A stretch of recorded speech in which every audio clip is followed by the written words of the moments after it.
আপনি কি কখনো ভেবে দেখেছেন ভালো মানুষেরা কেন বারবার দুঃখ পায়? ভগবান কি আমাদের কষ্ট দেখেন না, নাকি দুঃখই আমাদের জীবনের শেষ সত্য? ভগবান কি বলেন দুঃখের বিষয়ে? আমরা আজ জানব গীতাতে কি লেখা আছে দুঃখ নিয়ে, এবং এই দুঃখ আসলে আমাদের কি করা উচিত। নমস্কার, আমি কেতকীর ডায়েরি থেকে বলছি। ভিডিওটি স্কিপ না করে শেষ পর্যন্ত দেখতে থাকুন। হয়তো এই ছোট্ট ভিডিওটি আপনার অনেক বড় উপকারে আসবে। দুঃখের প্রথম কারণ হলো আশা। এই আশাই হলো আমাদের জীবনের সবথেকে বড় দুঃখ। ভগবান কৃষ্ণ বলেন, যত বেশি আশা করবে ততই বেশি কষ্ট পাবে জীবনে।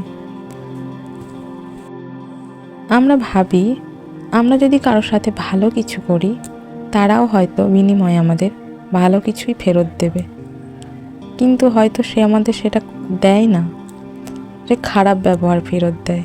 তখনই আমাদের মনে কষ্ট হয়। আমরা ভাবি আমরা যদি কাউকে ভালোবাসি, সেও বিনিময়ে আমাদের ভালোবাসায় ফেরত দেবে, কিন্তু হয়তো সে আমাদের ভালোবাসা ফেরত দেয় না। তখনই আমাদের মনে দুঃখ হয়। আমরা ভাবি ঈশ্বরের কাছে প্রার্থনা করলেই বোধহয় সব দুঃখের অবসান হবে, কিন্তু যখন তা হয় না, তখন আমাদের মনে জন্ম নেয় হতাশা এবং দুঃখ, এবং তার থেকে আমরা আস্তে আস্তে ভেঙে পড়ি এবং মনে হয় ঈশ্বর আমাদের দেখেন না। আমরা ভাবি মানুষ বদলাবে না, আমাদের এই সুন্দর সম্পর্কগুলো কখনো ভাঙবে না, জীবন সবসময় সুখময় হয়ে থাকবে। কিন্তু যখন সেগুলো ঘটে না, তখন আমাদের চারিপাশে হতাশা জন্ম নেয় এবং আমাদের মন খারাপ হয়, পরিস্থিতি খারাপ হয়ে ওঠে।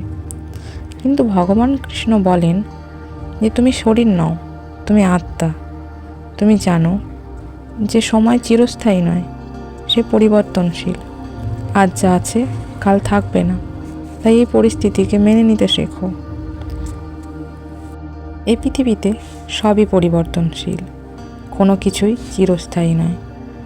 তাই যদি দুঃখ আসে, তাহলে একটু সহ্য করে যাও, অপেক্ষা করো, আবারও তোমার ভালো সময় আসবে।